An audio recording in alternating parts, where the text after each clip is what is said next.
শেরে মিল্লাত মুফতি ওবায়দুল হক নঈমী রহমতুল্লাহ আলাইহি উনি জামানার একজন সংস্কারক ছিলেন।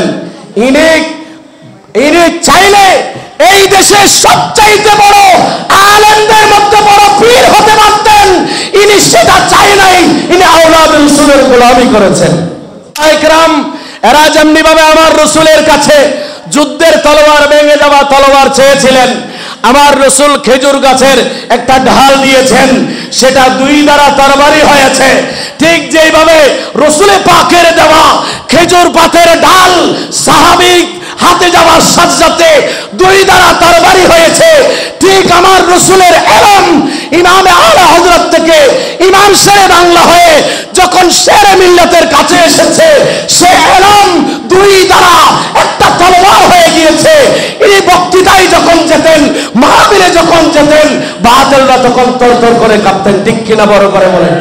তাহলে ইমামে আহলে সুন্নাত ইমাম আলা হযরতের উত্তরসূরি হয়ে শেরে মিল্লাত মুফতি ওবায়দুল হক নঈমী রহমতুল্লাহ আলাইহি উনি জামানার একজন সংস্কারক ছিলেন।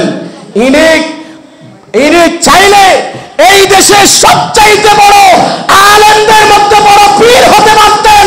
ইনি সেটা চাই নাই, ইনি আওলাদুল রাসূলের গোলামি করেছেন।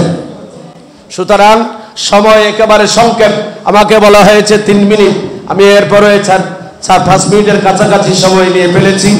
সময় যেহেতু সংক্ষেপ, আমি সংক্ষেপ করলাম। আল্লাহ পাক আমাদেরকে আশিদ্দাউ আলাল কুফার,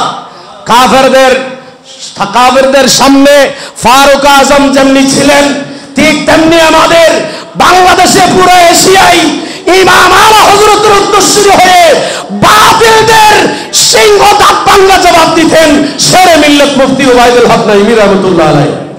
হুজুরের সামনে বাতিলরা দাঁড়ানোর সাহস পায় নাই, এবং অনেক মুনাফিকরা দাঁড়ানোর সাহস পায় নাই। আল্লাহ পাক হুজুরের ফয়জাত আমাদেরকে নসিব করুন, আমিন। পরিশেষে শেরে মিল্লাত ফাউন্ডেশন যারা খেদমতে নিয়োজিত আছেন, হুজুরের পরিবার সহ হুজুরের যারা ছাত্র আছেন, আমার হুজুর কিবলা আলে রাসূল গাউসে জামানের যারা মুরিদ আছেন, বিশেষ করে গাউসিয়া কমিটি, আরো যারা বিভিন্ন সংস্থা থেকে যারা যেভাবে খেদমত আঞ্জাম দিচ্ছেন, যারা এসেছেন উপস্থিত হয়েছেন, সকলের সুস্বাস্থ্য কামনা করছি। আমার আলোচনা শেষ করলাম। আসসালামু আলাইকুম ওয়া রাহমাতুল্লাহি তাআলা ওয়া বারাকাতুহু।